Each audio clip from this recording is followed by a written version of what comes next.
What's up, y'all? We are back today with a basketball poster breakdown. Without further ado, let's get into it. So this is one I made a while back. It was actually for a job interview, sort of like show us what you can do process type thing. I applied for a job at JMU. It was like to be their maybe creative director or something like that. And this is one of the things they had me make. So it was like a promotional poster for a basketball game to start the season. So what I did was I have this like paper texture background. And there's a link in my Patreon where you can find stuff like this. Then we have shadows in the bottom corners and a little bit in the top right. Then I just put the text, and over top of that is a gradient layer set to 30% opacity, just kind of making that text pop a little more. So basically I just soft brushed it like this way and then back down this way.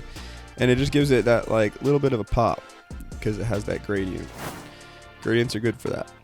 So then we have Battle at the Bank. That's just more text with the texture laid over top of that. Same thing right here. Just use this as like basically another texture. So we have this gold color, or tan color, I guess. And then we have this texture over top of it that makes it look the way it is. So this is that texture. And it's set to multiply at 75% opacity. And then if you hold Alt and click in between the layers, you can like attach it to only that layer. So right there it's not attached. So it's just on top of it.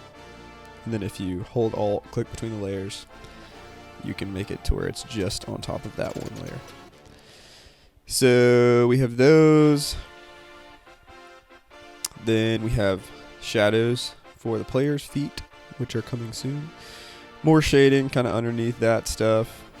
Make it pop off a little more. More shadows, very subtle. So then we have our first player photo. And decided to make this one black and white. It has a drop shadow behind it to make it kind of pop off the background a little bit. And again, I made this a while ago, so a lot of like the decisions I made I probably wouldn't make now, just to try and critique myself. Like that's probably something I wouldn't have done, is made a like subtle shadow behind him. I probably would have made it like more intense, or just not put it on there at all. So right now it's very like soft and very subtle. And I probably would have made it like harsher lines and probably a little bit darker of a shadow if I was going to redo it. So we have our first. What I did was I made the cutout, and then I took the color away from everything except for the uniform. I gave him that same soft drop shadow. Maybe would have done a little bit different. Put more shadows under his feet with just a black brush. And then over top of that, I have another layer of him that still has the color. So basically with this layer, I gave it as much contrast and texture as possible. And then with this photo, it's basically just his regular photo, pretty much unedited. And then set it to overlay so that his skin tones are still showing up.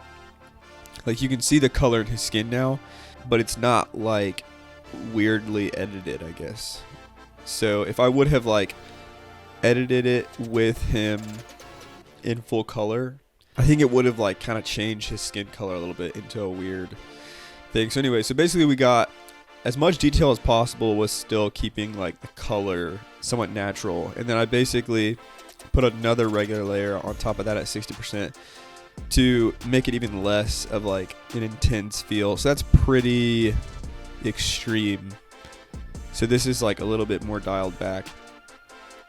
And then we have the same thing here. So we have the black and white layer, a color layer over top, and then a regular layer over top of that, but only at 60% opacity.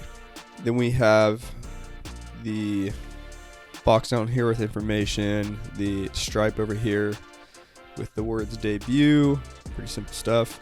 Another purple stripe with a texture over top of it set to lighten at 75%, and then we just have the words over there. Notice how I'm cutting off the top of the letter. So you either want to cut it off or make it to where it's not even close to touching it.